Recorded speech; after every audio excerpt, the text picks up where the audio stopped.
on your screen, what you see is the admin feature that allows you to actually create your own version of this. And I want to walk you through that just real quick. Just want to verify, can everybody see this screen? You guys see this okay? Okay, perfect. So basically what you have here is in your company, you have your company, you have users and so forth. Now, I'm what we call a super admin, which just means that I can help you with your account if you have some issues. You normally wouldn't see all this other stuff, but at this point, we can go into company and I can assign a user. I'm going to use this company called TestMat here for a second, which is actually the demo account. So here are the questions that I modified. So you'll look over here, we have P1 through P2, and then you have your P3, P3, 4, and then you have your P5. Now, the goal is, first of all, to create your questions, and then the goal is to go into media and actually create assets. And you would do this outside this environment, obviously, but you want to bring in your assets. So if you look at the way I structured this, I structured folders as brothers, which is kind of about the company.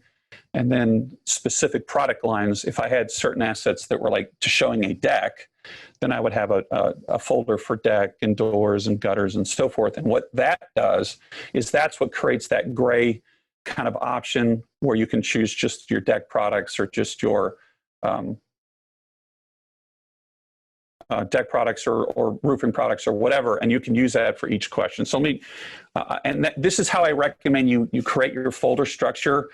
Now, if you're only roofs, it doesn't matter. You just create one folder called roofs. But for example, Brothers, they sell so many different lines.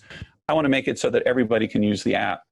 So let's take a look at some of the assets we put in Brothers. Let me see. Okay, there we go. Here's some of the assets in the Brothers alone. We had the First Pass. I put that in there. Their licenses, their insurance, about Brothers, the article about bad contractors, projects in the area, certifications, and of course the movie that you saw about Brother Services and so forth. For me, it makes sense to put it all in one folder because that's going to be the same regardless of which particular product they choose. And that makes it really simple to upload it later. Also, if you'll notice on the file names, you don't have to use my file name structure. You can use any file name you want. You just want to have it when you upload, let's say 80 assets, you want to make it easy to link each question. So what I did just in creating file names is I put like P1-1 license. And what that tells me is this license file is going to be something I'm going to link to P1. And it's the first question of P1. In the second one, I did P1-2. For me, I know that that is the asset I'm going to put in question 2. So I'll kind of walk you through why we do that. And again, I did this for all of them because I think it's just so much easier to put some kind of link here. So later when you go to upload this stuff, it's not searching for things, trying to figure out which one is which.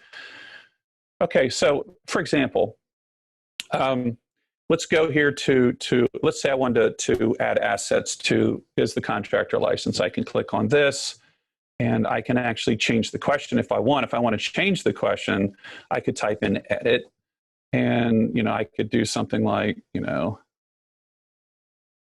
is the contractor good looking? Okay, I mean, you can do whatever you want here. And if I hit save, that would actually save that. And then all the apps, all your apps, once they're connected to Wi-Fi, would update with that question. That's essentially how you do that. If you want to get rid of the question altogether, just type in 3 dots like that. And then when you hit save, that's going to save that change. So I'm not going to save that change. But anyway, that's how you essentially edit the question. Now, let's say I don't have either one of these assets. So let's remove these assets here for a second. So these assets are gone. The way you actually add the assets is you say, okay, what files do I want to use to answer this question? So I would go into, you see the question is license. So I'm going to go into Brothers because that's a generic question. And there's no easy way to just have the video be its own link, unfortunately, although you could make a question. You could just make a question video if you wanted that you could do. But since I decided to use 5 questions for this one, I'm just going to go ahead and link the video. So to do that, you'll notice it says 5P First Pass. That's the video. It's an MP4 file. I'm going to click this little right facing arrow, and that now it adds it as an asset to the question. And I'm going to go down to license. Here's my P1-1 because this is P1-1 question.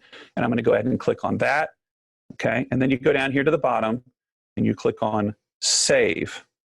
Okay. And it says the question's been updated. Now, once that's saved, you can go ahead and back up. You go backward here, and then you have to save again. You say, well, why would I have to save again? Because we took assets out of the brothers, but you may have other assets you may want to do elsewhere, and you could do it here and save that. And then once all those are done and you're done with all the folders for this particular question, then you click on save, and then it updates the app. And you'll see the update instantly. If you're actually connected, you can download the Answer Book app. If you're connected to the internet, it'll actually update the question instantly. And if you actually hit download, it'll download the assets and so forth. So that's essentially how that works. Very simple. Let me show you something else, just to say if I wanted to, let's say I wanted to actually put a link for a video. I didn't with the test company, but let's just say I did. So if I did, I might go to, normally I would do this as P1 because it's appropriate place, but let's just say I'm doing it as P5 because I have a bunch of blanks here. The way you would do that is you would literally just click on this, and then you would click on edit the question, and you go up here to 5P first pass video. Okay, let's just say I did that. I click on save. And then what you would do is you would go into wherever you have that asset, click on this, move the asset over, go down to the bottom, click on save, and then go back and then hit the back arrow here, and then save again. And I'm going to leave it that way just so you can just see what that looks like, because that will actually be reflected in the demo account. Although, again, you'd want that for P1 so it comes up first, not last. As far as the actual digital assets, for me, I find that scrolling through PDFs is easy and fairly easy to create.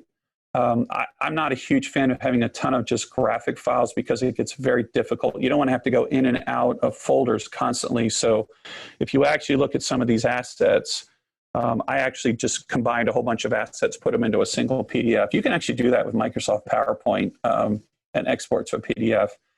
And if you guys would like to have some formal training on that, we'd be happy to do that. Maybe have some follow-up classes for you of basically how to use technology to help you build this stuff quickly. And also, if you would like to use some boilerplate stuff, we can also help you with some of that as well. So all you'd have to do is customize it for your company if you prefer.